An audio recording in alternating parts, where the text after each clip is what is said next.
క్రమానుగతంగా మనం నేర్చుకుంటున్న అనేకమైన విలువైన సంగతుల్లో ఈరోజు మనం నేర్చుకుంటున్న ముఖ్యమైన సంగతి, మత్తయ్య గారు మన కళ్ళ ఎదుట నిలబడిన క్రీస్తు వంశవృక్షంలోని మైలురాయిల్లో ఒక రాయిని మనం చూడబోతున్నాం. చూద్దాం ఒకసారి. మత్తయి సువార్త మొదటి అధ్యాయం మొదటి 3 వచనాలు మనం చదువుకుందాం. అబ్రహాము కుమారుడగు దావీదు కుమారుడైన యేసుక్రీస్తు వంశావళి. అబ్రహాము ఇస్సాకును కనెను, ఇస్సాకు యాకోబును కనెను, యాకోబు యోధాను అతని అన్నదమ్ములను కనెను. యోధా తామారునందు పెరేసును జెరాహును కనెను. పెరేసు ఎస్రోమును కనెను. ఆరాము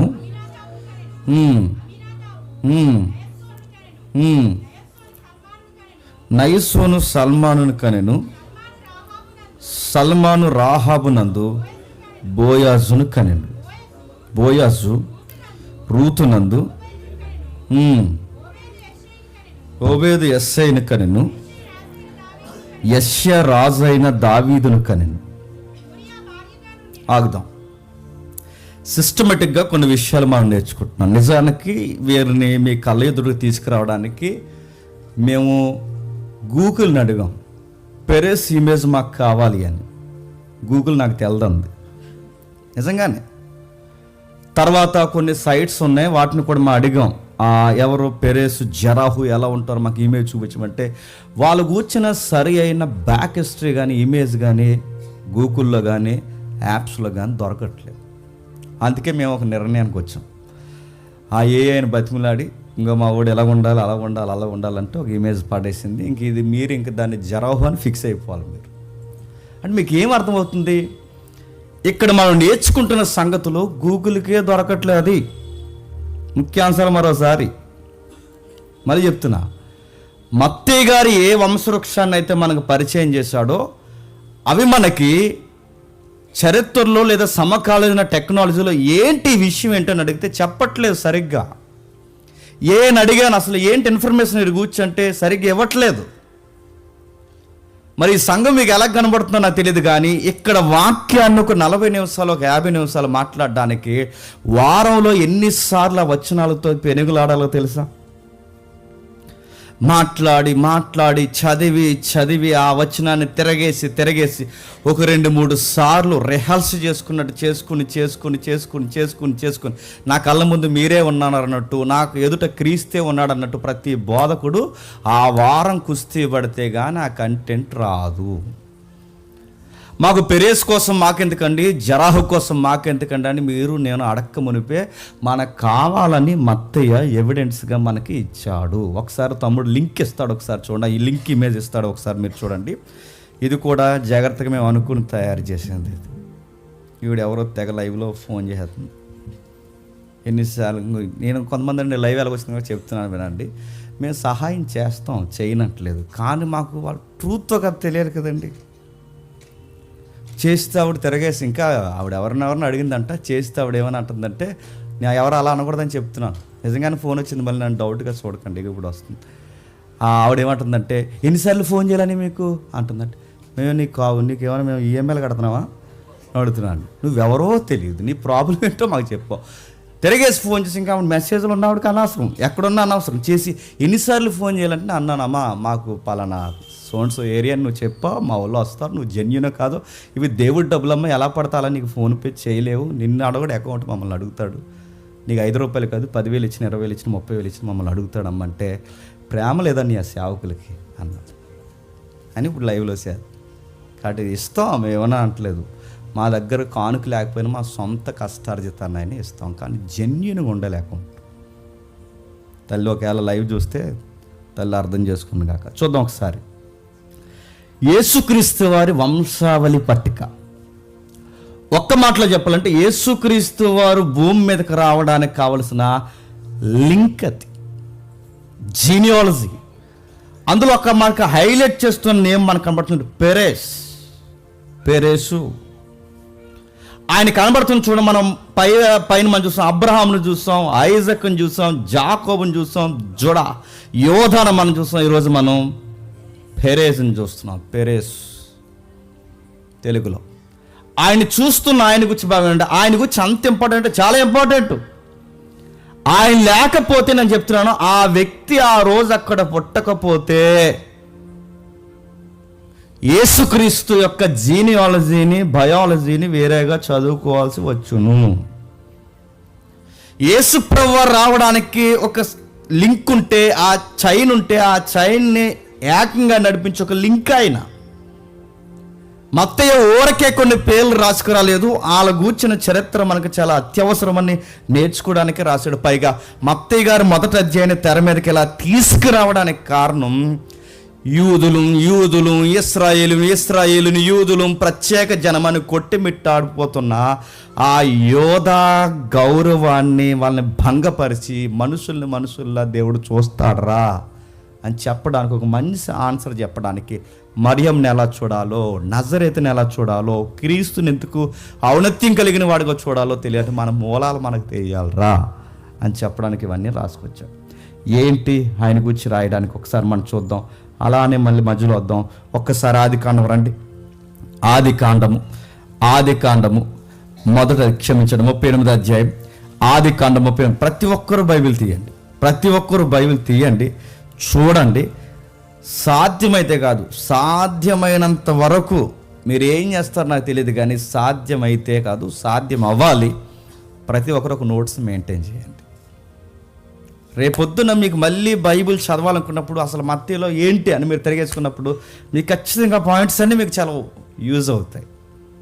నేను ఎందుకు చెప్తున్నాను వినండి. మీరు అలా చెవులతో వినేస్తే గుర్తుండిపోయేంత ఐనిస్టీలం కాదు. మనం గుర్తుపెట్టుకోండి, కాస్త నమోదు చేసుకోండి. అవసరమైతే దాని గూర్చిన మనకి దీని గూర్చిన అంటే భాగాలుగా మేము వీటిని ఒక బుక్స్గా తయారు చేయాలనుకుంటున్నాం. ఆల్రెడీ ఒక బుక్ ఉంది, వీటన్నిటి ప్రింట్ చేయాలనుకుంటున్నాం. దాని గురించి ప్రార్థన చేయండి. సరే, మత్తయి క్షమించండి, ఆదికాండము 38వ అధ్యాయం. మత్తయి సువార్తలో రాసిన ఆయన వ్యక్తులు గుర్చిన దాఖలాల మూలాలు మనం చదువుతున్నాం. ఆదికాండం 38వ అధ్యాయం 26వ వచనం నుంచి చదువుతాం. యోధా వాటిని గుర్తుపట్టి, నేను నా కుమారుడైన శాలాను ఆమెకి ఇయ్యలేదు కనుక ఆమె నాకంటే నీతిమంతురాలని చెప్పి మరి ఎప్పుడూ ఆమెను కూడలేదు. ఆమె ప్రసవ కాలమున కవలవారు ఆమె గర్భమందు ఉండిరి. ఆగదు రాయబడిన మన సంగతి మనకు తెలుసు. గతించిన వారు మనం చూసాం. యోధా తామారు విషయంలో జరిగిన అవకతవకలు మనకు తెలుసు. ఆ అవకతవకల విషయాలు ఈరోజు తెర మీద తీసుకొచ్చి బైబిల్లో ఏదో పెద్ద తప్పులు ఉన్నాయి అన్నట్టు ఈరోజు మన బైబిల్ పట్టుకుని ఎద్దేవా చేస్తున్నారు. విషయం ఏంటంటే, ఆమె కోడలని ఆయనకి తెలియదు. రెండోది, కోడలని తెలిసిన తర్వాత లైఫ్లో ఆమెని టచ్ చేయలేదు. అయితే మరి ఈ మధ్యలో ఎందుకు ఇవన్నీ జరిగాయంటే, యోధా జీవితంలో మార్పు కావాలి. యోధా పట్ల దేవుని సంకల్పం ఉంది. ఆ సంకల్పంలో ఉన్న యోధాని దేవుడు మార్పు వైపుగా నడిపించడానికి కొన్ని మొట్టికేలేసే స్వనిర్ణయాల్లో దేవుడు తన స్వంత నిర్ణయాలు తన నెత్తి మీదకి వచ్చేలాగా దేవుడు చేశాడు. ఆ చేసిన వయసులో మనకు తెలుసు. ఎవరైతే ఉందో కోడలమ్మ, ఎవరైతే ఉందో తామారు. ఆ తామారు గారు చిన్న గేమ్ ఆడడం, చిన్న గేమ్ కాదు, పెద్ద గేమ్ ఆడింది. వెళ్ళింది వేశ్యలో కూర్చుంది. వేశ్య అనగానే మీరు సింపుల్గా పదాన్ని చూడకండి. వేశ్య అనగానే దేవదాసీలు, జోగినీలు, ఈ వ్యవస్థ అంతా చూసారా? టెంపుల్ ముందు కూర్చునేవారు. సేమ్ అదే కేటగిరీ యాసంలో కూర్చుంది. ఎవరు? దేవదాసి అనుకున్నారు ఆవిడ్ని. ఆ యోధా గారు ఏమనుకున్నారంటే జోగిని అనుకున్నాడు. ఇంకా మతాంగి, రకరకాల పేర్లు ఉన్నాయి అనుకున్నాడంటే వాళ్ళు ఎలాంటి వాళ్ళు అంటే జోగిని కానీ మాతాంగి కానీ ఎవరైతే ఉన్నారో, ఇంకా దేవుడు భార్య, వీళ్ళు ఎవరైతే ఉన్నారో వీళ్ళు ఏం చేస్తారంటే ఆ రోజు నుంచి ఈ రోజు వరకు కూడా మన కాకతీయుల చరిత్ర వరకు, చౌల రాజుల చరిత్ర వరకు అందరూ చేసిన పరిస్థితి ఏంటంటే పేరుకు దేవుడు భార్య కానీ ఊరందరికి భార్య. ఏం చేస్తుందంటే ఈవిడ అదొక సర్వీస్ లెక్క అనమాట. సర్వీస్ ఏంటంటే ఆ ఊళ్ళో ఉన్న ప్రెసిడెంట్ కానీ, తొలిగా ప్రెసిడెంట్తో కానీ, తర్వాత కానీ అంటే ఊళ్ళో ఉన్న ప్రతి ఒక్కడ మగాడు సుఖం తీర్చడమే ఆవిడ వృత్తి. ఆ కలో మెతుకులో దేవాలయంలో పెడతారు, ఆ దేవాలయంలో తింటారు. ఆవిడ సంబంధించిన ఏమన్నా డబ్బులు ఇవ్వాలనుకుంటే ఇస్తారు. ఖచ్చితంగా ఏదో ఆవిడ ఎక్స్పెక్ట్ చేస్తుంది. ఇదొక వృత్తి. అలాంటి వృత్తిలో ఉన్న ఆడదనుకుంటున్నాడు ఎవరిని? తామారుని అనుకుని వెళ్ళిపోయాడు. అందుకే కలిసి వచ్చిన తర్వాత వచ్చిన రిజల్ట్ ఏంటంటే ఆమె ప్రెగ్నెంట్. ఆమె ఎప్పుడైతే కన్సీవ్ అయిందని తెలిసిన తర్వాత ఇప్పుడు వార్త, ఆమె గర్భంలో ఎవరున్నారట? కవల పిల్లలు ఉన్నారట. ఈ ప్రస్తావాన్ని మీరు జాగ్రత్తగా చదవండి. చాలా విచిత్రమైన సంగతులు మనకు ఉన్నాయి. ఆమె గర్భంలో ఎప్పుడైతే కవల పిల్లలు పడ్డారని తెలిసిందో, ఆ గర్భంలో పిన్న కవల పిల్లల్లో మనకి చరిత్ర కిందకు రాస్తూ, ఆమె ప్రసవ కాలమందు కవలలు కలవారని ఆమె గర్భమందు ఉండేది. ఆమె ప్రసవించినప్పుడు ఒకడు తన చెయ్యి బయటికి చాచిన గనక మంత్రస్సాని ఎర్ర నూలు తీసి వాని చేతికి కట్టి, ఇతడు మొదటికి బయటికి వచ్చానని చెప్పాను. అతడు తన చెయ్యి వెనకకి తీసినప్పుడు అతని సహోదరుడు బయటికి వచ్చాను. అప్పుడు ఆమె, నీవు ఎలా భేదించుకుని వచ్చితవనెను, అందుచేత అతనికి పెరేస్ అని పేరు పెట్టాను. తరువాత తన చేతిని తొగరగల తన సహోదరుడు బయటికి వచ్చాను, అతనికి జరాహు అని పేరు పెట్టను. ఇలా ఇద్దరు పుట్టేశారు. బాగానండి. మొదటి వాడి పేరేటట, బాగానండి, మొదటి వాడి పేరేట నిజానికి జరాహు అవ్వాలి, కానీ మొదటి వారి పేరు ఏమవుతుంది? పెరేస్ అవుతుంది. అడుగుతున్నాను, ఎందుకు ఈ ఈవెంట్ని దేవుడు యోధా జీవితంలో చూపిస్తున్నాడు చెప్పండి? ఏ అర్థాలు లేకుండా బైబిల్లో ఏ వాక్యాలు రాయబడలేదు. ఇది పర్లేదులని లాంగ్ జంపులు చేయడానికి మన అందరి లాంటి విశ్వాసాలు ఉండకూడదు. మన బెరియా సంఘం వలె ప్రతి సంగతిని బాగుగా పరిశీలించాలి.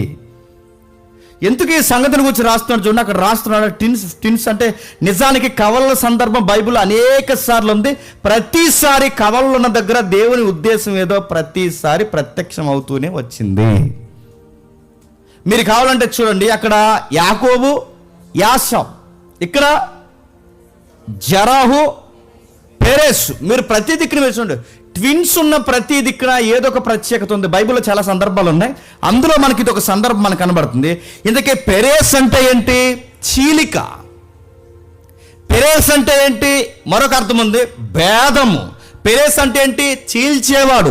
ఇందుకే ఏం చీల్చాడు? బైబిల్లో ఎవరికి ఏ పేరున్నా వాళ్ళ పేర్లకి పరిస్థితులకి, వాళ్ళ పేర్లకి బ్రతుకులకి, వాళ్ళ పేర్లకి వాళ్ళ భవిష్యత్తుకి సంబంధాలు ఉన్నట్టు వాటిని బట్టే వాళ్ళ పేర్లు పెట్టబడ్డాయి, పెట్టారు వాళ్ళ పేరెంట్స్.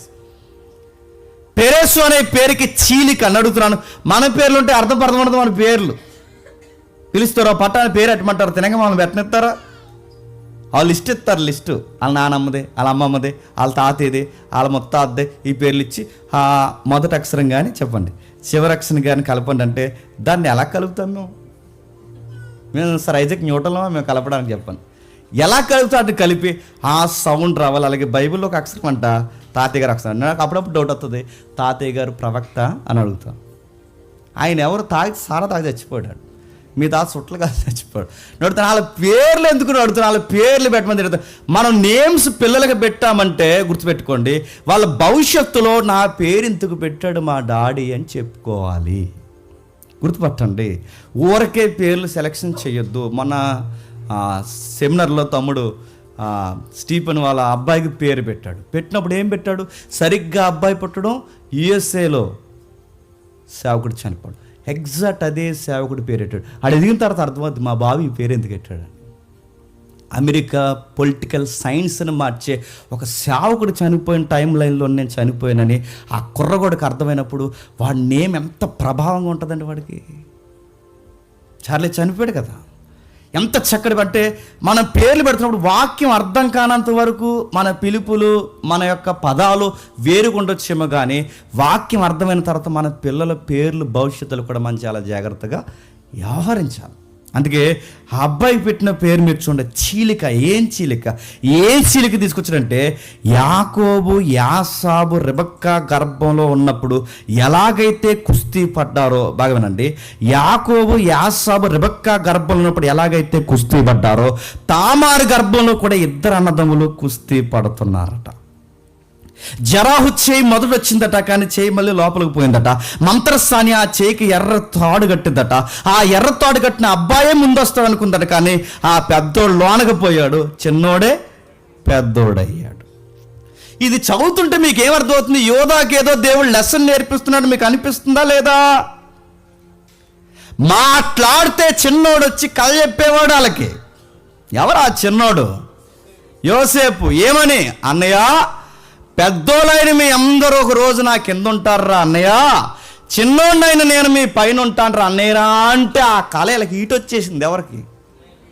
ఏంట్రా నువ్వు ముందుంటావా చెప్పండి, మేము వెనకుంటామా అంటే నువ్వు పైన ఉంటావా, మేము కింద ఉంటామా, నువ్వు అధికారివా, మేము కిందోళమా అంటే నువ్వు మాకన్నా ముందు పుట్టినట్టు నువ్వు వ్యవహరిస్తున్నావన్నా ఈ జ్ఞాపకాలు ఖచ్చితంగా యోధాకి గుర్తురావా? పెద్దోడు ప్లేసులోకి చిన్నోడు ఎలా వచ్చేసాడన్న ఈవెంట్ ఆ పుడుతున్నప్పుడు గుర్తు రాదా? ఊరకే దేవుడు ఏది చేయలేదు. యోధాకు అడుగడుగున ఎవరు గుర్తొస్తారు చెప్పండి? యోసేపు గుర్తొస్తాడు. పెద్దోడు రావాల్సింది పెద్దోడు వెనక్కపోవడం ఏంటి, చిన్నోడు ముందుకు రావడం ఏంటి? అంటే ఇది ఎక్కడ జరిగింది ఇది చెబితేనే మీ బుర్రలకు ఎక్కలేదు. ఇలా చెబుతుంటే మీకు రుచించలేదు. అరే పెద్దోడినైనా మీరు, చిన్నవాడినైనా నేను, నక్షత్రంలా ఉంటాను, మిగిలిన నక్షత్రాలను మీరు నాకు సాష్టాంగ పడతారంటే మీకు నచ్చలేదు. కానీ ఇప్పుడు తప్పదు, ఒప్పదు. చిన్నోడా నువ్వు ముందు వస్తున్నావు, నువ్వు వెనక్కిపో అని నేను ముందు రమ్మని అనడానికి చెప్పండి అడుగుతున్నాను. అవకాశం లేదు, చూడడం తప్ప. దేవుడి కార్యాలు చేస్తే ఇలాంటి ఉడుకుమోత బ్యాచ్ అంతా చూడడం తప్ప చెప్పండి చేసేదేమీ లేదు. చూడాలి. దేవుడు అలాంటి చెప్పిన ఏడ్చే వాళ్ళని ఇంకా ఏడిపిస్తాడు, గుర్తుపెట్టుకోండి. నువ్వు మారేంత వరకు ఏడ్చే వాళ్ళని నేను ఇంకా ఏడిపిస్తాడు.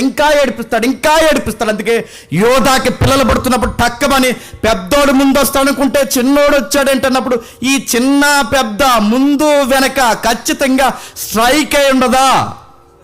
అవుతుంది. అందుకే వచ్చాడట చీలిక. ఏం చీలిక నడుతాను, గర్భాన్ని చీరాడు. బాగమనండి, ఆ గర్భాన్ని చీరడమే కాదు, తన చుట్టూ ఏర్పడిపోయిన నాటకీయ పరిస్థితులన్నిటినీ చెప్పండి పెరేసు చీల్చేశాడు. వాళ్ళ అమ్మది ఒక నాటకం, వాళ్ళ అయ్యది ఒక నాటకం. అయ్యి కానీ తాతయ్య కానీ అయ్యా, అదొక నాటకం. అంటే ఈ పరిస్థితులన్నింటినీ తీల్చేశాడు. తన చుట్టూ ఉన్న పరిస్థితులు తీర్చాడు. తాను పుట్టినప్పుడు ఆయన పుట్టిన పరిస్థితులు చీల్చడమే కాదు, యోధా మార్పుకి పెద్ద కారణమయ్యాడు. మరో మాట చెప్తున్నాను, పెరేసు పుట్టక మునుపు యోధా వేరు. చెప్పండి ముఖ్యాంశం. పెరేసు పుట్టిన తర్వాత యోధా వేరు. కొడుకు పుట్టుక తండ్రిలో పెను మార్పును తీసుకువచ్చింది. మళ్ళీ చెప్తున్నాను, చీల్చేసాడు యోధా ప్రవర్తన, తండ్రి ప్రవర్తనని, తన పరిస్థితుల్ని, ఆ కుటుంబం మీద ఉన్న నిందని. ఒక్కటి కాదు, ఆ చీకటి పరిస్థితులు, తన తల్లి ఒంటరితనాన్ని, తన తండ్రి యొక్క దిగులుతనాన్ని, ఇంకా మాట్లాడాలంటే ఆ చీకటి కోణాలని, ప్రతి దాన్ని పెరేసు చీల్చేశాడు. ఇంకా చెప్పాలంటే అసలు పెరేస్ ఇన్వాల్వ్ అవ్వకపోతే, మళ్ళీ చెప్తున్నాను, పెరేస్ అనే వ్యక్తి నిలబడకపోతే చరిత్ర వేరేగా ఉంటుంది. దేవుడు బాగానంటే రాళ్ళ వలన కూడా పిల్లలను పుట్టిస్తాడు. ఓకే, స్టేట్మెంట్ రాంగ్ ఏం కాదు. రాళ్ళ వలన కూడా పిల్లలు పుట్టిస్తాడు. సార్వభౌమ అధికారంతో జంతువుల నుంచి పిల్లలు పుట్టించగలడు, రాళ్ళ నుండి పిల్లలు పుట్టించగలడు, గాల్లో నుంచి కూడా పుట్టించగలడు. ఆయన అనుకుంటే పుట్టించగలడు. కానీ తన సార్వభౌమ అధికారాన్ని ఆయన ఉపయోగించాలంటే మాట వినేవారు కావాలి కదా. ఆయన సంకల్పం నెరవేరాలంటే మాట వినాలిగా. రూబేన్ నుంచి సిమియోనికి ఎందుకు వచ్చింది, సిమియోన్ నుంచి లేవీకి ఎందుకు వచ్చింది, లేవీ నుంచి యోధాకి ఎందుకు వచ్చింది? వాళ్ళ ముగ్గురులో లేనిది అంటే యోధాలో ఉన్నదంటే గతం చూసాంగా. అంటే తన సార్వభౌమ అధికారాన్ని ఉపయోగించాలి అంటే ఆ అధికారానికి తలదించే స్వేచ్ఛగా జీవితాన్ని ఇచ్చే వాళ్ళు కావాలిగా. నేను ఎందుకు ఈ మాటలు చెప్తున్నానంటే, ఇప్పుడు యోధా పెద్ద కొడుకు చనిపోయాడు, రెండో కొడుకు చనిపోయాడు. ఇప్పుడు బాగా వినండి, పెద్ద కొడుకు చనిపోయి రెండో కొడుకు చనిపోయిన తర్వాత మూడో వాడు ఉన్నాడు. వాడిని తీసుకెళ్ళి అమ్మాయికి ఇచ్చి పెళ్లి చేయలేదు. ఇప్పుడు బాగా వినాలి, యోధా పెద్ద కొడుకు, బాగా వినాలి, యోధా పెద్ద కొడుకు, రెండో కొడుకు చిన్నోడు వేరే సైడ్ వెళ్ళిపోయాడు. ఇప్పుడు యోధాకి ఇప్పుడు మళ్ళీ ఆ వారసత్వాన్ని కొనసాగించే లేదా ఆ లెగసీని కొనసాగించే ఫలాలు కావాలి. ఎక్కడ? ఇప్పుడు నేను అనుకుంటున్నాను, యోధా తెలిసి చేసినా తెలియచేయకపోయినా కొన్నిసార్లు చీకట్లో కూడా మనుషుల్ని దేవుడు నడిపిస్తాడు. చీకటి అనగానే నన్ను మీనింగ్ అడగండి. లోక పరిస్థితుల్లో కూడా దేవుడు మనకు కొన్ని పాఠాలు నేర్పించాడు యోధాకి. ఆ నేర్పించిన యోధా ఇలా అంటున్నాడు, ఇదిగో వెళ్ళాడు. వెళ్ళిన తర్వాత మీరు చూడండి, ఇప్పుడు పెద్దోళ్ళు లేడు, రెండో వాళ్ళు లేడు, మూడో వాళ్ళు లెక్కల్లో లేడు. ఇప్పుడు బాగా వినండి, ఇప్పుడు వీళ్ళిద్దరూ పోయిన తర్వాత యోధా గోత్రం కొనసాగాలి అంటే ఒక లింక్ కావాలి. ఆ లింక్ రావాలి అంటే మళ్ళీ యోధాకే పుట్టాలి, యోధా నుంచే రావాలి. ఇప్పుడు యోధాకి ఆ లింకు దొరకాలి అంటే తామార్ అనే క్యారెక్టర్ చెప్పండి తెర మీదకి రావాలి. తామార్ అనే క్యారెక్టర్ రావాలి. ఇప్పుడు చెప్పండి, పెద్దోడు అదో రకం చచ్చిపోయాడు, రెండోడు అదో రకం, ఇప్పుడు మూడోవాడు అదో రకం. ఇప్పుడైనా దేవుడు మాటినేవాడు కావాలా వద్దా? జనరేషన్ మార్చేవాడు కావాలి, కుటుంబ గౌరవాన్ని కాపాడేవాడు కావాలి. ఈ పెరేస్ ఎంత గౌరవాన్ని కాపాడంటే బైబిల్లో పలుమార్లు వినబడిన పేరేంటి తెలుసా?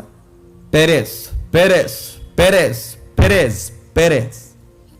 ఈ పేరు పదే పదే విన్నది.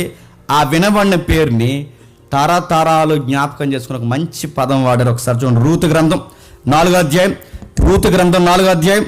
త్వరగా ముగించే ప్రయత్నం చేద్దాం. రూతు గ్రంథం 4వ అధ్యాయం, రూతు గ్రంథం 4వ అధ్యాయం 11వ వచనం చదువుతాం. అందుకు పెద్దలను మేము సాక్షులు, యెహోవాని ఇంటికి వచ్చిన ఆ స్త్రీని, ఇశ్రాయేలు వంశమును వర్ధిల్ల చేసిన రాహేలును పోలిన దానిగాను, లేయాని పోలిన దానిగాను చేరుగా. కాంటెక్స్ట్ తెలుసుగా, రూతమ్మ చరిత్ర, రూతమ్మ బోయాజు, బోయాజుతో పబ్లిక్ మాట్లాడుతున్నారు. రూతమ్మ చూస్తుండగా లేదా వింటుండగా సమకాలీన పరిస్థితులు మాట్లాడుకుంటున్న మాటలు ఇవి.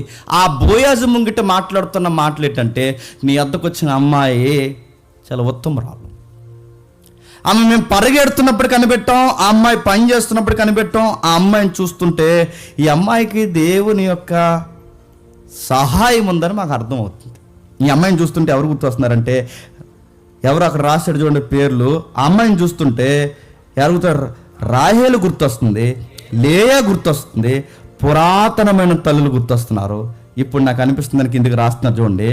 ఎఫ్రాతాలో నువ్వు క్షేమాభివృద్ధి కలిగిన వాడివై, బెత్లెహేములో నువ్వు ఖ్యాతనుదుగాక, యెహోవా ఈ యవనురాలైన రూతు వలన నీకు దయచేయు సంతానము, నీ కుటుంబము తామారు యోధాకు కనిన పెరేసు కుటుంబం వలె ఉండునుగాక అని బ్లెస్సింగ్.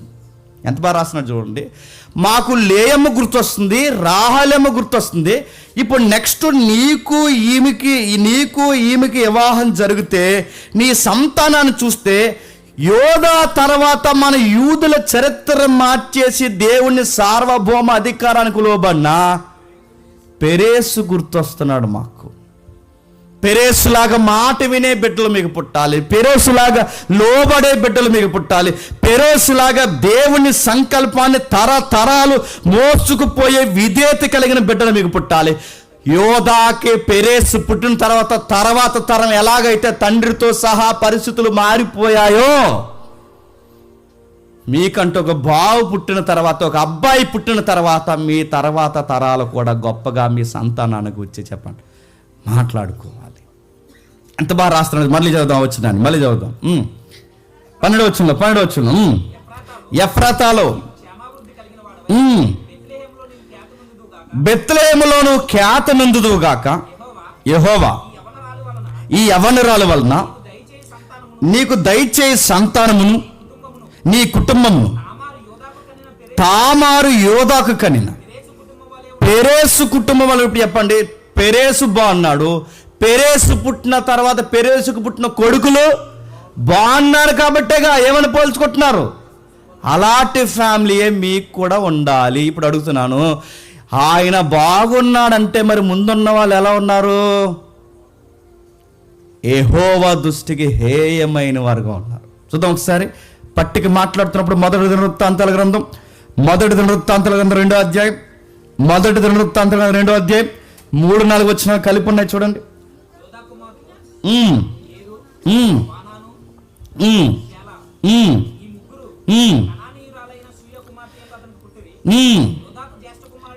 యోధాకు జ్యేష్ఠ కుమారుడైన ఏరు యెహోవా దృష్టికి చెడ్డవాడైనందున ఆయన వానిని చంపెను, మరియు అతని కోడలైన తామారు అతనికి పెరేసును జరాహును కనెను. యోధా కుమారులు అందరూ 5. అక్కడ రాస్తున్నప్పుడు పెరేసు కుమారులు ఇస్రోను, అక్కడ రాస్తాను చూడండి, ఇశ్రాయేలు కుమారుల పిల్లడు మొదలు వచ్చిన చెప్పి రూబేని విషయం మాట్లాడు, సిమియోని విషయం మాట్లాడు, యోధా కుమారుల కోసం మాట్లాడుతూ యోధా, ఏరు, వాన, శాల ఎవరైతే ఈ ముగ్గురు కొడుకులు, ఈ ముగ్గురు ఎవరు పుట్టారంటే కానాను అమ్మాయికి పుట్టారు. ఆ కానాను అమ్మాయికి ఎప్పుడైతే పుట్టాడో మొదటోడు చనిపోయాడు. ఎందుకు? యెహోవా దృష్టికి చెడుతనం చేసినందున ఆయన వాడిని చంపాడు. పెద్దోడు వరకే చచ్చిపోలేదు, తామారుని చేసుకున్నందుకు పెద్ద కొడుకు చనిపోలేదు, తామారుని చేసుకున్నందుకు రెండోడు చనిపోయారు. ఇద్దరు తొంట్రోలు గనక చనిపోయారు. ఇప్పుడు మూడో వాడిని కూడా చేస్తే చనిపోతాడేమన్న భయంతో చేయలేదంటే, మేము ఆ పట్టాలు మాట్లాడండి, శాలా చరిత్ర కూడా ఏమో మనకు తెలియదు, కానీ మూడో వాడంత లెక్కల్లోకి వచ్చిన దాఖలాలు మనకు కనబడవు. అయితే అప్పుడు ఏం జరిగిందట, మరియు అతని కోడలైన తామారు అతనికి పెరేసును జరాహును కనును. యోధా కుమారులు 5, అందులో 4వ వాడు చెప్పండి పెరేస్.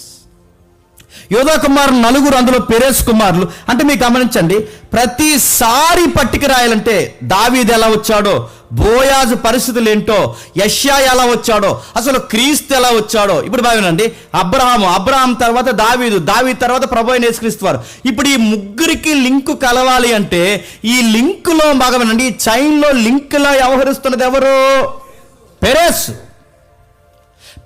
ఆ లింకులు అలా కూర్చుండాలి అంటే ఇప్పుడు బాగుంటే పెద్దోళ్ళగా యెహోవా దృష్టికి ఏమైనా పనులు చేసినా, చిన్నోళ్ళగా యెహోవా దృష్టికి ఏమైనా పనులు చేసినా, ఆయన సార్వభౌమ అధికారానికి లోబడకపోయినా ఈ పిల్లోడు కూడా దేవుడికి చిత్తానికి కలిసి వస్తాడా? కలిసి రాడు. ఆ మాట మీకు అర్థమవుతుందంటే ఈ అబ్బాయి దేవుడి మాట వినేవాడే. అందుకే యెహోవా దృష్టికి వాళ్ళు బాలేదు, ఇలా బాగున్నారు. ఈ బాగున్న ఈయన ద్వారా దేవుడు రూట్ క్లియర్ చేస్తాడు. ఎవరికి రూట్ క్లియర్ చేస్తున్నాడు? మత్తయి చెప్తున్నాడుగా, ఎవరికి రూట్ క్లియర్ చేస్తున్నాడంటే అభిషక్తుడు రాబోతున్నాడు, కుమారుడు రాబోతున్నాడు, కొడుకు పుట్టబోతున్నాడు. ఆ కొడుకు ఎవరి ద్వారా పుట్టబోతున్నాడు అంటే ఇదిగో ఈ యోధ జనాంగం ద్వారా పుట్టబోతున్నాడు. అబ్రహాముకి చెప్పాడు, ఇస్సాకుకి చెప్పాడు, యాకోబుకి చెప్పాడు. వాళ్ళు 3 తరాల్లో ఆ కొడుకు రాలేదు. వస్తాడన్నవాడు వస్తాడని చెప్పాడు, కానీ ఏ తరానికి వస్తాడో భక్తులకు కూడా క్లారిటీ లేదు. ఆ కుమారుడు ఎప్పుడు వస్తాడో తెలియదు. ఇప్పుడు అబ్రహాము తరంలో రాలేదు, ఇస్సాకు తరంలో రాలేదు, యాకోబు తరంలో రాలేదు. ఇప్పుడు బాగుండండి, యాకోబు తర్వాత తరం ఈ లెగసీ ఎవరు కంటిన్యూ చేస్తున్నారంటే ప్రాఫెసీలు ఉన్నాయి, ప్రవచనాలు ఉన్నాయి. ఆ ప్రవచనం ఏంటంటే యోధా నుంచి వస్తాడు. ఆ యోధా నుంచి రావాలంటే యోధా లెగసీని కంటిన్యూ చేసేవాడు కావాలి, మాటినేవాడు కావాలి, లోబడేవాడు కావాలి, దేవుడి భయభక్తులు కలిగి ఎంతో కొంత తలదించేవాడు కావాలి. ఆ తలదించిన వాళ్ళు ఎవరంటే పెరేసు. ఎంత మంచి సాక్ష్యం లేకపోతే తాను, తన కుటుంబం, సమాజం చేత మంచి సాక్ష్యం పలుకుతుంది చెప్పండి? ఎంతో కొంత మంచి సాక్ష్యం ఉంది. అందుకే రాబోతున్న యెషయాకి, రాబోతున్న మెస్సయ్యకి, రాబోతున్న దావీదికి, రాబోతున్న రాజులకి అందరికీ యోధా తర్వాత రెఫరెన్స్గా పనిచేసింది ఎవరంటే పెరేసే. అందుకే 1 దినవృత్తాంతాలు 9:4 ఒకసారి మళ్ళీ ఆయన ప్రస్తావన చూడండి. 1 దినవృత్తాంతాలు 9:4 యోధా కుమారుడకు పెరేసు సంతతి వాడగు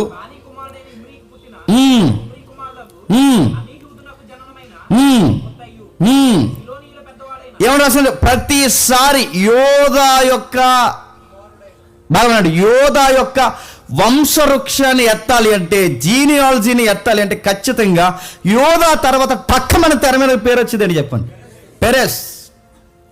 పెరేస్ కోసం మాట్లాడుతున్నాడు. ప్రతిసారి అంటే దేవుడి మాట విన్నాడు.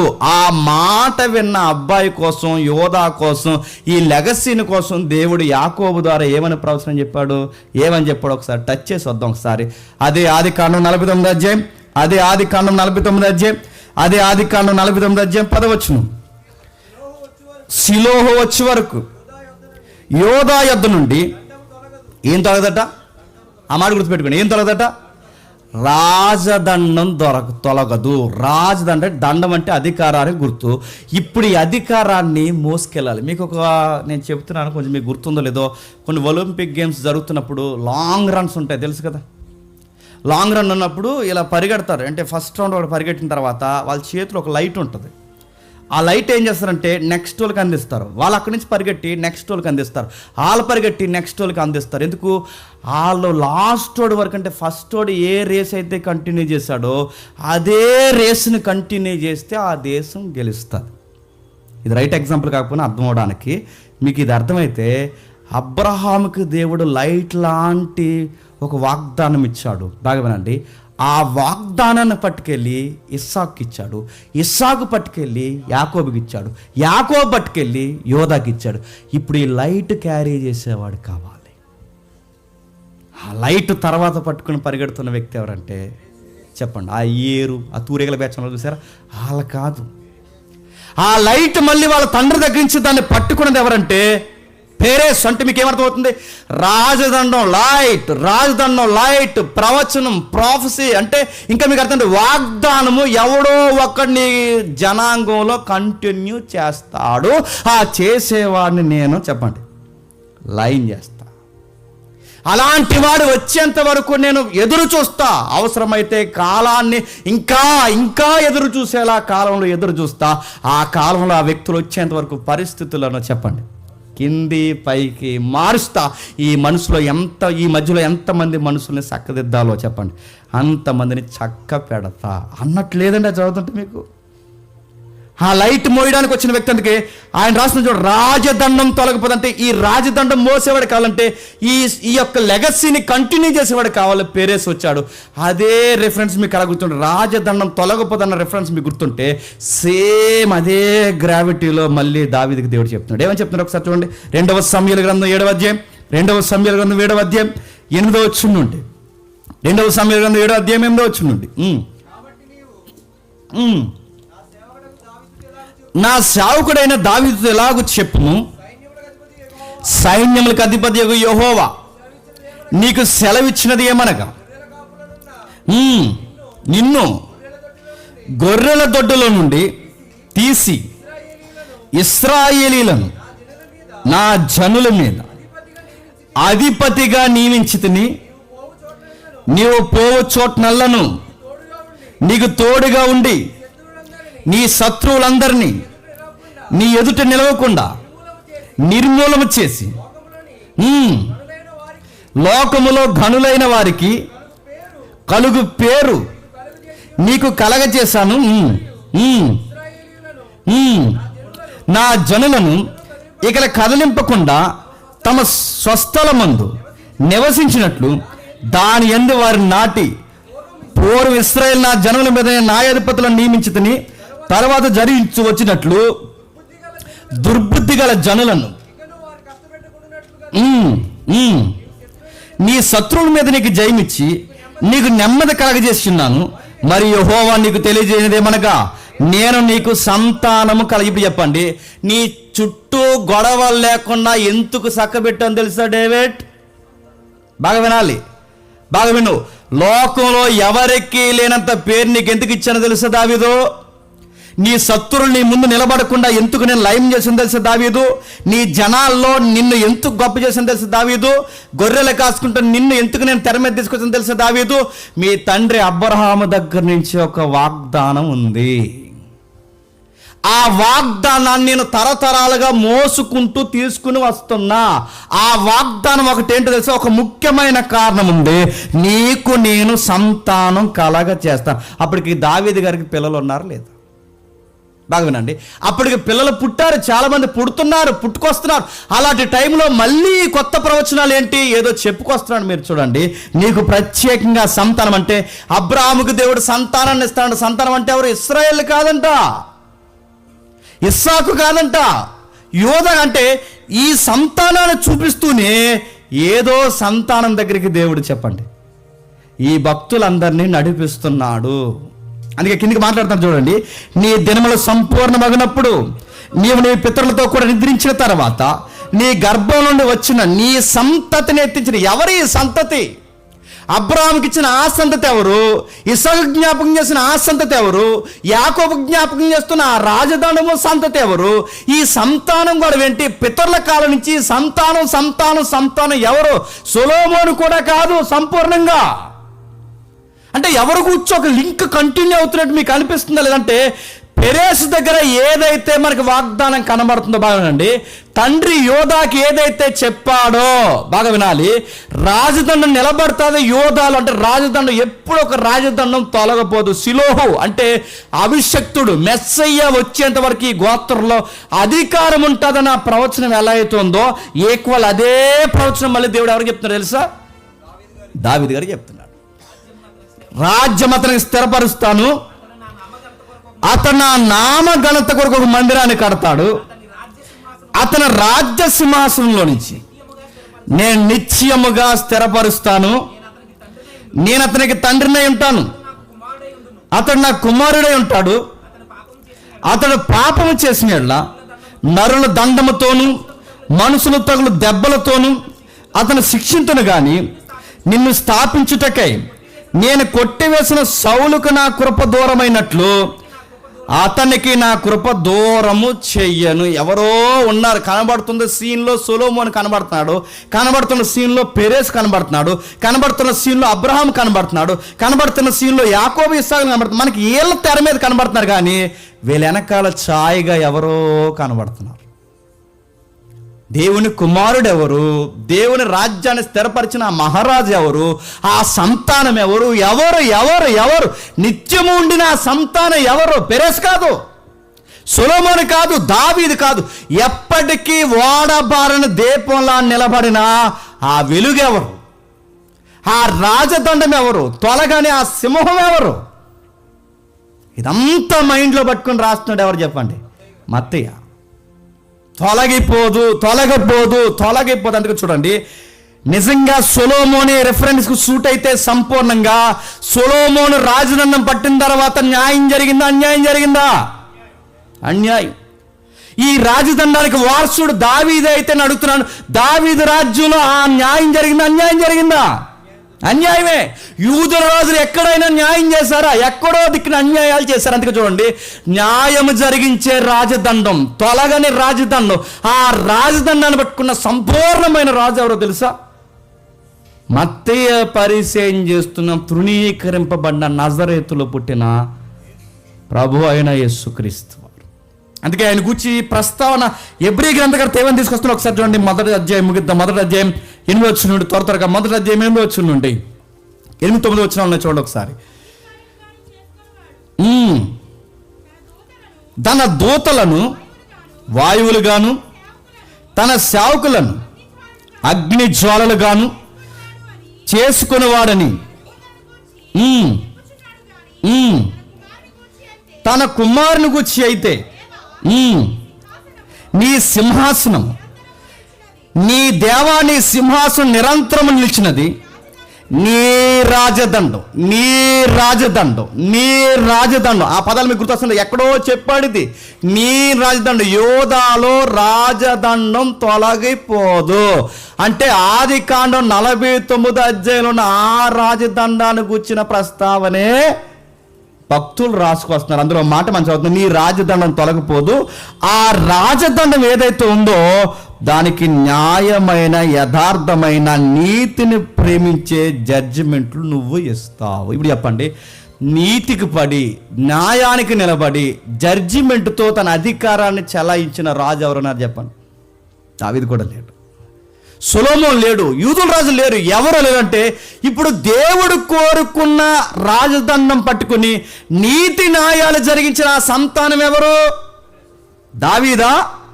పెరేసా? అడుగుతున్నాను, ఎవరున్నారు చెప్పండి? ఎవ్వరు లేరంటే ఆ నీతి న్యాయాలు పట్టుకుని రాజదండం పట్టుకుని ఆయన నిలబడి సమాజాన్ని, పేదోడిని గొప్పోడిని ఒకేలా చూసే ఒక సంతానం ఈ భూమి మీదకి వస్తుంది. ఆ సంతానం వచ్చేంత వరకు మధ్యలో ఆయనకు కావాల్సిన లింకులన్నింటినీ దేవుడు చెప్పండి ఏర్పాటు చేసుకుంటారు. ఆ లింకుల్లో ఒక లింకే చెప్పండి పెరేస్. మాటలు అర్థమవుతున్నాయా? అంటే ఈయన రావాలి, ఈయన వచ్చేంత వరకు అంటే ఆయన గురించి పలుమార్లు ప్రస్తావన ఉంది. ఆ ప్రకటన 22:7 ఏమని రాస్తున్నారు చూడండి ఒకసారి. ప్రకటన 22:7 వచనంలో త్వరగా, ప్రకటన గ్రంథం 22 అధ్యాయం 7 వచనంలో, ఇదిగో నేను త్వరగా వచ్చుచున్నాను, యోహానను నేను ఈ సంగతులను వినినవాడును, చూసిన వాడిని. నేను విని చూసినప్పుడు అతడు వద్దు సుమి, నేను నీతోను ప్రవక్తలైన నీ సహోదరులతోను గ్రంథమందున్న వాక్యములను గైకొనుచున్నాను. బహుశా నేను మిస్ అయిన వచ్చినవేదో ఆయన అంటాడు, ఆయన చేతిలో రాజదండం ఉంది, ఆయన చేతిలో రాజులు వేలుతున్న దండం ఉంది. ఈ రెఫరెన్స్ ఎక్కడ కోట్ చేశారంటే ఆ కీర్తన 2వ అధ్యాయం 9వ వచనం చూడండి. కీర్తన 2వ కీర్తన 9వ వచనంలో, 2వ కీర్తన 9వ వచనంలో, త్వరగా 2వ కీర్తన 9వ వచనంలో, ఇనుప దండముతో నీవు వారిని నలగొడదు. బహుశా ప్రకటన 2:7 అనుకుంటా. ఇనుప దండముతో అంటే యేసు ప్రభు చేతుల్లో ఏమని చెప్పండి, రాజదండం ఉంది. యేసు ప్రభు చేతుల్లో ఏమని చెప్పండి, న్యాయానికి ప్రత్యేకగా ఆయన చేతుల్లో న్యాయదండం ఉంది. ఆయన చేతుల్లో ఏంటంటే ఈ ప్రపంచాన్ని పరిపాలించే అధికారం ఉన్నది. ఇంకా మీకు అర్థం కావాలంటే ప్రకటన గ్రంథం 19వ అధ్యాయం 5వ వచనం కూడా చూడండి, ఒకసారి చూడండి. ప్రకటన గ్రంథం 19వ అధ్యాయం ఎందుకు చెప్తున్నావు మీకు అర్థమవుద్ది. 19వ అధ్యాయం 5వ వచనం చూడండి ఒకసారి. మరియు మన దేవుని దాసులారా,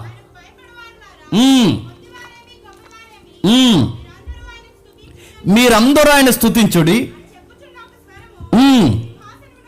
సింహాసనం యొద్ద నుండి వచ్చెను. అప్పుడు గొప్ప జన సమూహము, విస్తారమైన జలముల శబ్దమును, ఒక స్వరము,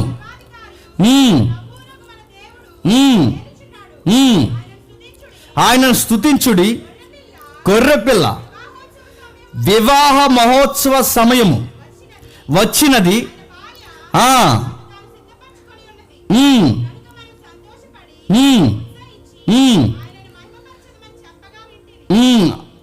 పంతొమ్మిది అధ్యాయం 15 వచనం చదువుతుంటా.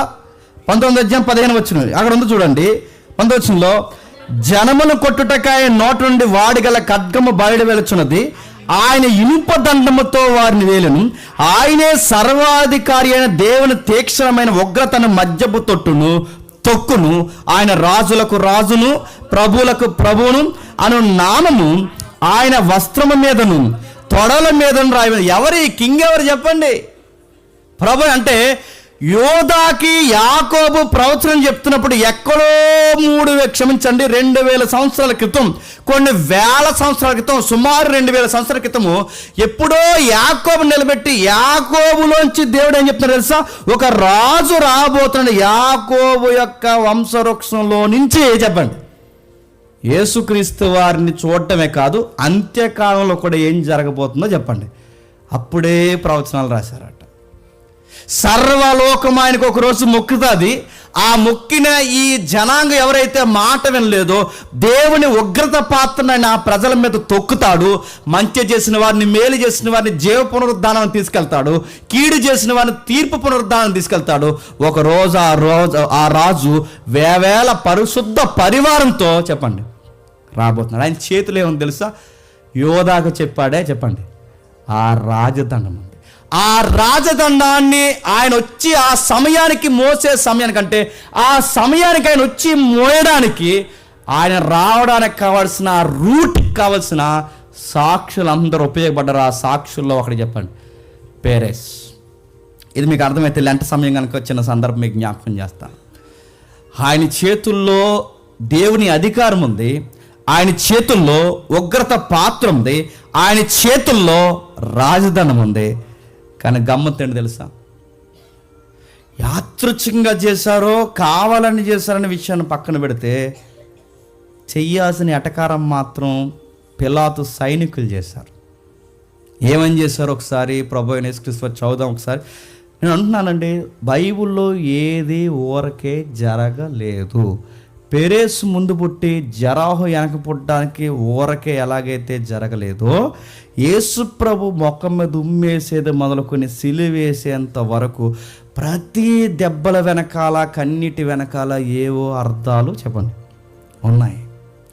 మన ఎన్ని లెంట్ డేసులు ఈ వచనాలు మనం చదివిన ప్రతిసారి ఏవో అర్థాలు ఉంటాయి. ఇక్కడ ఏముంది ఒకసారి చదవండి. మత్తయి సువార్త 27వ అధ్యాయం, మత్తయి సువార్త 27వ అధ్యాయం, మత్తయి సువార్త 27వ అధ్యాయం 27వ వచనం నుండి.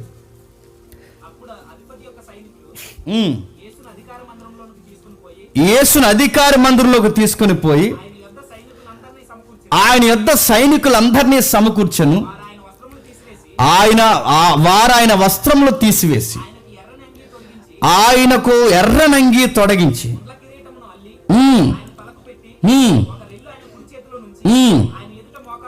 ఆయన ఎదుట మోకాళ్ళుని యూదుల రాజా నీకు శుభమని ఆయనను అపహసించి ఆయన మీద ఉమ్మి వేసి ఆ రెల్లును తీసి దానితో ఆయన తల మీద కొట్టు. మీకు ఈ చదువుతుంటే ఏమర్థం అవుతుంది? రెల్లు రెల్లు రెల్లు రెల్లు. ఆయన చేతిలో ఏం పెట్టారు చెప్పండి? ఒక సామాన్యమైన గడ్డి పరక లాంటి, అటు కర్ర గడ్డి కానీ ఒక రెల్లును పెట్టారట. సాతానుగాడు చేసే పనులు ఎలా ఉంటాయి చెప్పనా? ఈ సంతానంలోనే కదా రాజదండం పెడతానన్నావు, ఈ సంతానం చేతిలోనే కదా రాజదండం పెడతాన్నావు. చూడు, రెల్లెట్టని చూడు. సైన్యములకు అధిపతియగు యెహోవా పక్షమున సైన్యాధిపతిగా నిలబడిన ప్రభు అయిన యేసుక్రీస్తు వారు దేవుడు, సర్వోన్నతుడు, భూపతులకు అధిపతులకు రాజులకు రాజు, ఆయన చేతుల్లో ఉన్న రాజదండాన్ని ఎక్కిరించడానికి ఏం పెడుతున్నారట? ఎక్కడ యోధా ప్రవచనం చెప్పండి? ఎక్కడ యేసుక్రీస్తు వారు? అంటే మనం వాక్యాలు మర్చిపోతామేమో కానీ చెప్పండి, ఆడి మర్చిపోవడం సన్నాసిగాడు ఎవడు చెప్పండి? కావాలని నెటకారం చేస్తారు. వీళ్ళ వాడు ఉన్నాడంటే ఉన్నాడు, యోధాలో వాడు లేడా? ఈ సిలువ వేయమని కేకలేస్తున్న వారు వెనకాల వాళ్ళు లేడా? యేసుప్రభుని ఎటకారం చేస్తున్నప్పుడు లేడంటే నువ్వు వాక్య ప్రకారం బతికేస్తానన్నప్పుడు ఆ వాక్యాలు ఇవేరన్నట్టు ఆయన ఇంకా మానసికంగా కొంగదీసేలాగా ఈ మనుషులు చేస్తున్న పనులు వెనకాల వాళ్ళు లేడా? వీడి విజన్ నడుతున్నాను. వీడి యొక్క దూరదృష్టి ఎలా ఉందో తెలుసా? ఎప్పుడో రాబోతున్న క్రీస్తు ఎప్పుడు వస్తాడు వీడి క్లారిటీ లేకపోయినా ప్రతిసారి ఈయన పుట్టుక కారణమైన యోధా జాతిని ఎక్కడో దిక్కున ఆపేసే ప్రయత్నాలు వీడు చేశాడా లేదా? ఆపేసే ప్రయత్నాల్లోనే యోధా పెద్ద కొడుకుని పాడు చేశాడు, ఆపేసే ప్రయత్నాల్లోనే యోధా రెండో కొడుకుని పాడు చేశాడు, ఆపేసే ప్రయత్నాల్లోనే యోధాను పాడు చేశాడు. మీకు ఏమర్థం అవుతుంది? వాడు పాడు చేస్తూనే ఉన్నాడు. ఆ ప్రవచనం కంటిన్యూ కాకుండా వాడు రాజ్యం విస్తరించడానికి, దేవుని రాజ్యాన్ని ఆపేయడానికి వాడు పావులు కదుపుతూనే ఉన్నాడు. ఎంత ఎటకారం చేస్తున్నాడు చూడండి. అక్కడ రాస్తున్నాడు, ఆయనకి ముళ్ళు కిరీటం పెట్టడానికి కారణం ఏంటి చెప్పిన? ఈయన రాజు కాదు. నువ్వు రాజువా? ఏంటి నీ కిరీటం పెట్టాలా? నీకు పెట్టే కిరీటం చూడు, ఇదిగో ముళ్ళ కిరీటం పెట్టి చేతిలో రెల్లును పెట్టి చదువుతుంటే ఏమైపోతుంది చెప్పిన? పరలోకానికి భూలోకానికి అత్యధికమైన అధికారాన్ని కలిగిన దేవుణ్ణి కొట్టడం విడ్డూరం కాకపోతే ఇంకేమన్నా చెప్పండి? రెండు తీరు చెప్పిన ఆ దేవుని చేతికి ఎంత విడ్డూరంగా ఏమిచ్చారట? సహనంగా రెల్లిచ్చి ఆ రెల్లు మళ్ళీ తీసుకుని ఇదా నీ రాజదండం, ఇదా నీ అధికారం అని చెప్పి, నీ రెల్లైన అధికారం నీ చేతుల్లో లేదు, నీ రెల్లు కూడా మా చేతుల్లో ఉందని చెప్పి అలా తీసి మళ్ళీ చెప్పండి కొట్టారట. దేవుడు కంటున్న కళల్ని ప్రతిసారి ఎటకారం చేసేవాడు వెనకాల ఒకడు పని చేస్తాడంటే మీరు నమ్మగలరా? మన పట్ల ఆయనకి చాలా బిగ్ పిక్చర్ ఉంటుంది, గుర్తుపెట్టుకోండి. ఆయన నెరవేర్చాలి, లేదా ఈ స్టీఫెన్ ఎలా తయారు చేయాలి, జేమ్స్ ఎలా తయారు చేయాలి, దొడ్డాన్ని ఎలా తయారు చేయాలి, ఈ వ్యక్తులు ఎలా ఉండాలి, చెల్లి ఎలా ఉండాలి, తమ్ముడు ఎలా ఉండాలి, పెద్ద ఆయన ఎలా ఉండాలని మన పట్ల దేవుడు కొన్ని 26కైనా 27కైనా 30 సంవత్సరాలు సరిపడిన మన జీవితానికి కావాల్సిన కొన్ని ప్రణాళికలైన పరిస్థితులు సమకూరుస్తుంటే ఆడి పరిస్థితులను బట్టి అంచనేసుకుని ఏంటి నన్ను వాడుకునేది అని చెప్పి ప్రతిసారి సింబాలిక్గా సహనంగా దేవుడిని ఎక్కిరించేలా తన పిల్లల పట్ల వాడు వ్యవహరిస్తాడు. ఆయన సంకల్పం యోధాకు బహిర్గతం చేసి పడేశాడు. రాజు వస్తాడు, దండం పడతాడు, ఆ దండం పట్టుకొని నీతి న్యాయాలు జరిగిస్తాడంటే రాజు వచ్చాడు, దండం పట్టాడు, ఆ దండాన్ని మేము ఏం చేసామంటే రెల్లుగా మార్చేస్తాం. చూసారా? వాడు ఇండైరెక్ట్గా మనుషులుండి దేవుడికి చెప్తున్నా చెప్పండి తిరుగుబాటు వ్యవహారం అన్నమాట. వాడు చేస్తూ కిందికి ఏమంటున్నాడు చూడండి. వాళ్ళు కొట్టారట, ఆయన అధికార సహనాన్ని ఎట్టకారంగా రెల్లుగా మార్చారట. ఆయన మీద ఉమ్ము వేసి ఆ రెల్లును చూడండి, ఎందుకు రాస్తున్నాడు ఆ పదాలు మీరు చూడండి. ఆ రెల్లును తీసుకొని దానితో ఆయన తల మీద కొట్టి ఆయన అపహరించడు. ఇందాక మనం ప్రవచనంలో ఏం చదివాం? ఏమని? ఆయన రాజదండం చేత కొండలను బదలు కొడతాడని చదివాం. ఇందాక మనం చదువుతున్నప్పుడు కీర్తనలో ఆయన రాజదండం చేత అనీతిమంతుల దుష్టులను కొడతాడని చదివాం. ఆ రిఫరెన్స్ అన్ని బహుశా ఈ పనికి మనోడు గుర్తుందో ఏంటో నాకు తెలియదు, కానీ అవన్నీ మనసులో పెట్టుకుని ఈయన అందరినీ కొట్టడం కాదు, చెప్పండి, ఈయన రెల్లి చేత చెప్పండి ఈయన్నే కొడతాం చూడన్నట్టు వాడికి నెక్స్ట్ ఏం జరుగుతుందో తెలియదు, పునరుద్ధానం గురించి వాడికి తెలియదు. అందుకని ఏం చేస్తున్నాడు చెప్పిన, చెయ్యాల్సిన ఎటకారం అంతా చెప్పండి చేసేస్తున్నాడు. కానీ గుర్తుపెట్టుకోండి, దేవుడు మనుషులు చేయి పనుల వలన ఎక్కరింపబడడు. ఆయన చేయాల్సినవన్నీ చేస్తాడు, జరిగించాల్సినవన్నీ జరిగిస్తాడు. ఆ సమయానికి దేవుడు ఓపికగా ఉన్నాడు. కానీ గమ్మత్తండి చెప్పిన, ఆయన తిరిగి లేచిన తర్వాత దేవాలయపు తెరలు చిరిగిపోయాయట, బండలు బద్దలాసిపోయాయట, భూమి కదిలిపోయిందట. సాతానుగాడికి పిచ్చి లెగిసిపోయి వాడి మనసు కకలవికలమైపోయిందట. నేను అనుకుంటున్నాను, నా వ్యాఖ్యానం ఇది. క్రీస్తు అలా తెరలు చించేంత పునరుద్ధానంలోకి రావాలి అంటే, బండలు బద్దం చేసేంత ఉన్నతమైన కార్యక్రమం చేయాలంటే, దేవాలయపు తెరని పైనుంచి కిందకి చీరేయాలి అంటే, ఈ చీలిక కార్యక్రమం ఈరోజు జరగాలంటే చెప్పండి, గతంలో ఉన్న చీకటిని చీల్చేసేవాడు ఒకడు ముందుగా పుట్టాలి. వాడెవడు చెప్పండి, పెరెస్. ఈ చీలిక అనుకున్న సమయానికి జరగాలి అంటే తరాన్ని చీల్చేసేవాడు కావాలి, వాళ్ళ అయ్య బుద్ధిని చీల్చేసేవాడు కావాలి, వాళ్ళ అమ్మ వంకర బుద్ధిని చీల్చేసేవాడు కావాలి, జనరేషన్ మార్చేసేవాడు కావాలి, ట్రెండ్ మార్చేసేవాడు కావాలి. ప్రభు వచ్చి ఈ సమయాన్ని ఇలా జరిగించాలంటే యోహానులాగా మార్గాలు చెప్పండి సరళం చేసే లింకులు కావాలి. అందులో ఒకటి చెప్పండి, పెరెస్. నేను ముగిస్తున్నాను. పెరెసు గొప్ప ధన్యకరమైన కార్యం ఏంటి తెలుసా? వాళ్ళ బాబాయిని చూశాడు. వాళ్ళ బాబాయ్ ఎవరండి? అది చెప్పండి, యోసేపుని చూశాడు.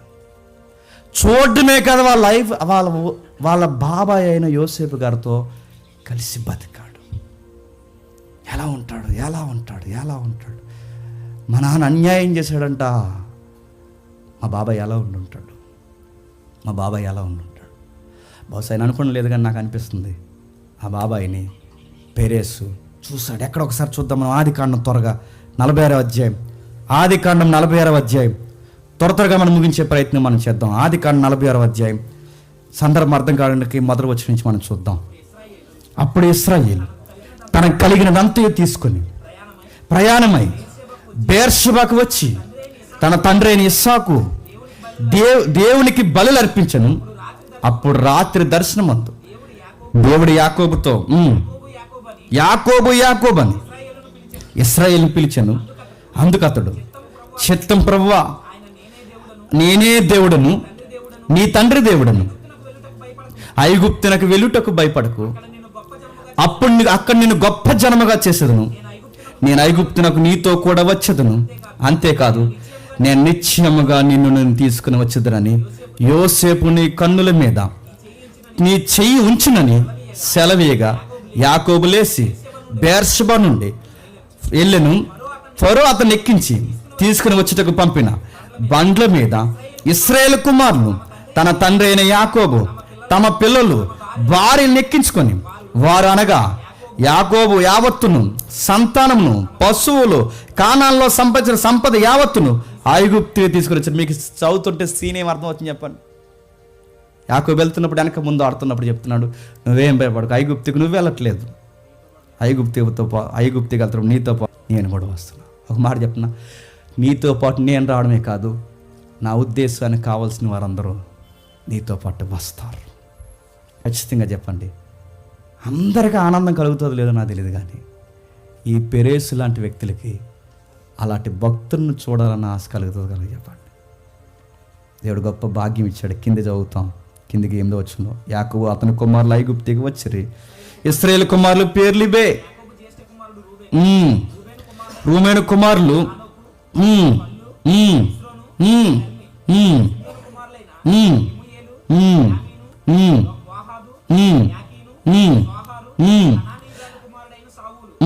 పన్నెండవచనంలో యోదా కుమారులు ఏరు, వానాను, షాలా, పెరేసు, జరాహు. ఆ ఏరును వానాను కానాను దేశంలో చనిపోయి పెరేసు కుమారులు ఎవరనగా, ఇప్పుడు చెప్పండి, పెరేస్ కోసం చెప్పినప్పుడల్లా ఎవరి కోసం చెప్తున్నాడు చెప్పండి? ఆ చనిపోయిన ఇద్దరు కోసం చెప్తున్నాడు. వాళ్ళిద్దరి కోసం చెప్పినప్పుడల్లా ఎవరి కోసం చెప్తున్నాడు చెప్పండి? చాలా కోసం కూడా కాదు చెప్పండి, పెరేస్ కోసం చెప్తున్నాడు. ఎందుకు? బాగా వినండి. ఈ పెరేస్ అనే ఆయన దేవుని చిత్తానికి వారధయ్యాడు. నేను అనుకుంటానండి, తండ్రి యోసేపుని చూసి ఎంత ఆనందిస్తాడో, యోసేపుని చూసి పెరేస్ కూడా చెప్పండి అంతే ఆనందిస్తాడు. ఎంతో కొంత ఆనందించి భయభక్తులు కలిగి భక్తి లేనివాడైతే ఆ తరాలు పెరేసు కుటుంబాన్ని గురించి ఎంత గొప్పగా మాట్లాడుకుంటాయి చెప్పండి. కాబట్టి నేను అనుకుంటున్నాను, పెరేస్ క్రీస్తు వంశవృక్షంలో ఎంతైనను ఉండదగిన వాడు. కానీ మత్తయ్య గారు అలా వెళ్ళిపోతూ ఫ్లోలో ఏమన్నాడంటే, జరాహును గూచుకోడు ఎత్తాడు. జరాహు కోసం ఎందుకు మాట్లాడు? జరాహు కోసం మాట్లాడాలని మత్తయి ఉద్దేశం కాదు, కానీ జరాహు కోసం ఎందుకు మత్తయి ఎత్తుతున్నాడంటే, టూకీకి 2 మాటలు చెప్పి నేను ముగిస్తాను. యోధా పెరేసుని కన్నననే రైటింగ్ వేరు చెప్పండి, తామారు నందు పెరేసును జరాహును కన్నాడన్న సౌండ్ వేరు. అంటే ఇక్కడ మీనింగ్ అంట థియోలాజియన్స్ అంటున్నారు, ఇక్కడ జ్ఞాపకం చేస్తున్న మీనింగ్ ఏంటంటే, జరాహుని జ్ఞాపకం చేస్తున్నప్పుడు మత్తయి ఉద్దేశం జరాహును తెర మీదకి తీసుకురావాలని కాదు, కానీ ఆమె తల్లి చెప్పండి తామారుని జ్ఞాపకం చేయాలని. కవల పిల్లల పేర్లు ఎందుకు ఎత్తుతున్నాడంటే చరిత్ర జ్ఞాపకం చేస్తున్నాడు. ఏమని చరిత్ర? మన అయ్యా ఎవరెత్తున్నారు? మీరు మాట్లాడితే మత్తయి ఎవరికి రాస్తున్నాడు? మత్తయి సువార్త యూదులకు రాస్తున్నాడు. మీరు మాట్లాడితే ఏమంటారంటే, మేము యూదులమని మీరు గొప్పగా చెప్పకండి. అసలు మనం యూదులమని గొప్పగా చెప్తున్నారు, కానీ అసలు మనం యూదులుగా మనం పుట్టాలి అంటే కవల పిల్లలకు అనడానికి ఆ బయట పిల్ల ఉండాలి. ఎవరు చెప్పండి? అన్యుల పిల్ల. ఆ అమ్మాయి లేకపోతే మన అయ్య ఎక్కడ? మన అయ్య తినమైన పనులు చేశాడా? మన అయ్యకి పుట్టిన పెద్దోడు తినమైనోడా? మన అయ్యకి పుట్టిన రెండోడు తినమైనోడా? మూడోడికి లెగసీ ఉందా? ఎవరికొంది బాధ్యత? నేరోగా నడిచిపోయాడు ఆ మూడోవాడు కూడా అని అడుగుతున్నాను. ఎవరికొంది? ఆ తామారు తల్లి, బయట ఆడపిల్ల, అన్యుల పిల్ల. ఆ అమ్మాయి గనక ఈ సంతానం అనే పిచ్చి లేకపోతే అసలు యోధాని కొట్టుకు చచ్చిపోతున్నారు. మన యూదులమైన మనం ఉంటామా? న్యాయం మాట్లాడుకుందాం అంటున్నాడు. ఎవరు చెప్పండి? ఆమె లేకపోతే ఏంటి పరిస్థితి? ఆమె లేకపోతే ఆ జాతిని ఎలా చూడాలి? మళ్ళీ పరిస్థితులు మళ్ళీ ఇంకొక లేచేంత వరకు, ఆ శాల ఉత్పత్తి జరిగేంత వరకు ఎలా చరిత్ర చదవాలి? ఆ అమ్మాయి వచ్చింది కాబట్టి ఎవరు వచ్చారు చెప్పండి? పెరేస్ వచ్చాడు కాబట్టి తర్వాత పిల్లలు వచ్చారు. ఆ తర్వాత పిల్లలు వచ్చారు కాబట్టి రూతు దగ్గర బోయాజు వచ్చాడు కాబట్టి దావీదు నానొచ్చాడు కాబట్టి దావీదు వచ్చాడు కాబట్టి చెప్పండి. ఈరోజు మనం యూదులమైన మనం అందరం ఉన్నాం, గుర్తుపెట్టుకోండి. మనం అందరం ఉండాలి అంటే ఆ అమ్మాయి ఆ స్టాండింగ్ తీసుకోకపోతే ఏమవుద్ది అంటే, ఇక్కడ ఏం పరిచయం చేస్తున్నాడంటే మత్తయ్య కావాలని దేవుడు యూదుల మీదే కాదు మనసును కేంద్రీకరించింది, దేవుడు అన్యులను కూడా సమానంగానే ప్రేమిస్తున్నాడు. తామార్లో చెప్పుకోదగ్గ పాయింట్ ఏమనుందంటే, నాకు అనిపించింది చెప్తున్నాను. చెప్పుకోదగ్గ పాయింట్ ఏంటంటే, తామారికి నిజంగా పిల్లలు కావాలనుకుంటే ఎవరిని చేసుకున్నా పిల్లలు పుట్టరా? వాళ్ళ అమ్మగారి ఇంటికి వెళ్ళిపోయింది, వాళ్ళ నాన్నగారి ఇంటికి వెళ్ళిపోయింది, అక్కడికి వెళ్ళిపోతే ఎవరినో ఒకరిని చేసుకుంటే పిల్లలు పుట్టరా? ఎవడో కొన్ని పెళ్లి చేసుకుని పోనీ ఏదో ఒక ఇదే తింగర పని ఎవడొకటితో చేస్తే పుట్టరా? నేను అడుగుతున్నాను. వాళ్ళ జాతి ప్రకారం, వాళ్ళ నమ్మకాల ప్రకారం ఇంక మీకు మాకు సంబంధం లేదు, మా ఏడిపోయేది మేము ఏడుస్తాం, మా జోలికి రాకుండా అలా మామయ్య గారికి ఒక మాట చెప్పేసి ఎలాగా వదిలించేసుకుందని చూస్తున్నాడు. ఎవరు? యోధా. ఎలా వదిలించేసుకో? ఆ అమ్మాయి పోయి ఆ వదిలించేసుకోవాలనుకున్న ఆ ఫీల్డ్లో ఎవరో ఒకరితో పిల్లల కంటే ఎవడన్నా అడుగుతాడా? కానీ అమ్మాయి ఎవరికి కనాలనుకుంటాను చెప్పండి? యోధా సంతానాన్నే కనాలనుకుంటుంది. నేను అనుకుంటున్నానండి, నాకు అనిపించింది. ఒకవేళ ఇంకా మీ దగ్గర భారీ ఎక్స్ప్లెనేషన్ ఉంటే నాకు చెప్పండి తర్వాత. నేను అనుకుంటున్నాను, ఈ అమ్మాయి వీళ్ళని చేసుకున్న తర్వాత రూతమ్మ ఎంతో కొంత దేవుడిని ఎలాగైతే తెలుసుకుందో చెప్పండి, ఈ తామారు కూడా ఎంతో కొంత ఈ లెగసీ మీద అవగాహన ఉండాలి. అందుకే వీళ్ళకే ఎందుకు పిల్లలు కనాలనుకుందండి? వీళ్ళకే ఎందుకు పిల్లలు అనుకుంది? వీళ్ళతోనే ఎందుకు ఉండాలనుకుంటుంది? ఈవిడి పేరే ఎందుకు మత్తయ్య చేరుస్తున్నాడు? ఈవిడికి ఎంత కసి ఎందుకు? ఆవిడకి తెలియని భక్తులు వీళ్ళతోనే పిల్లలు ఎందుకు కనాలనుకుంటుందంటే, ఆవిడకి ఆ ప్రవచనాలు ఏమైనా తెలుసా? ఏమో. ఆ సంతానం మీద అవగాహన ఉందా? ఏమో. ఆ బిడ్డ రాబోతున్న రాజధాని ఏదైతుందో నేను కూడా ఒక వారధిగా ఉండాలనుకున్నాడు. ఏమో. అందుకే ఈ యోధ సంతానంలో తను కూడా ఒక పాత్రగా అనుకుంద కనుకే తను తీసుకున్న స్టాండింగ్ ఏంటో తెలుసా? యోధాకే బిడ్డలను కనాలనుకుంది. పిల్లలు కావాలనుకుంటే ఆమె ఎక్కడికైనా పోయి పిల్లలు కనొచ్చు. పిల్లలు కావాలనుకుంటే ఆమె ఎక్కడైనా పిల్లల్ని సంపాదించవచ్చు. నీకు వెంటనే అనిపిస్తుంది, తామార్ అంత మంచిది కాదు కదండి. ఇప్పుడు తామార్ మంచిది కాదు, మరి యోధ మంచోడా? నేను అడుగుతున్నాను. ఎవరు మంచోడు కాదు. మత్తయ్య తిమ్మని జ్ఞానం వచ్చేలా మనకి రాసిన మాట ఏంటంటే, తన ప్రజలను వారి పాపం నుండి చెప్పండి విడిపించడానికి వస్తాడు, అందుకు ఆయన పేరు యేసు. ఇప్పుడు చెప్పండి, ఆయన వచ్చిన తర్వాత క్రీస్తు శకంలో ఉన్నవారిని విడిపించడానికే కాదు, చెప్పండి క్రీస్తు పూర్వం ఉన్నవారితో కూడా ఆయనకి సంబంధాలు ఉన్నాయి. ఆ సంబంధాల్లోకి ఆమె చెప్పండి తామారు. మరో మాట చెప్పనా, ఈవిడ అన్యురాలుగా నిలబడిన తర్వాత బయటకు వచ్చిన తర్వాత యోధా పక్షాన స్టాండింగ్ తీసుకుంది. కాబట్టి మనం ఏదో ప్రపంచానికి బ్లెస్సింగ్ అని మీరు ఫీల్ అయిపోకండి. ఆ అన్యుల సహాయాన్ని కూడా దేవుడు చెప్పండి మన యోధ జాతిని నిలబెట్టడానికి ఈ పిల్లని వాడుకున్నాడు అంటున్నాడు మత్తయ్య. క్రీస్తు మన దగ్గరికి రావడానికి ముందు ఎలాంటి వాళ్ళు పాపులు పనిచేశారు. అందుకే పాత నిబంధన కాలంలో దేవుడు తామార్ లాంటి పాపని ఎన్నుకున్నాడు, యోధా లాంటి పాపని ఎన్నుకున్నాడు. వీళ్ళందరినీ వాగ్దానంగా మార్చేసుకున్నాడు. ఇలాంటి తల్లులు ఆ పాపాలు క్రీస్తు కొరకు, బాగా వినండి, రాబోతున్న మెస్సే కొరకు పాపాత్ములైన వీరు ఆ పుణ్యాత్ముల కొరకు పావుల్లాగా చెప్పండి ఉపయోగపడు. అందుకే తన ప్రజలను వారి పాపముల నుండి ఆయన చెప్పండి రక్షిస్తాడు. అందుకే ఆయన రక్షించడానికి రావడానికి ముందుగా తామార్ని ఎంపిక చేశాడు, యోధాన్ని ఎంపిక చేశాడు, వీళ్ళందరిని నడిపించాడు. నిజానికి దేవుడు వేరే రూట్ తీసుకోవచ్చు, కానీ ఒక్కసారి ఆయన మాటిస్తే చెప్పండి మాటే ఆయన ఆ మాట మీద నిలబడతాడు.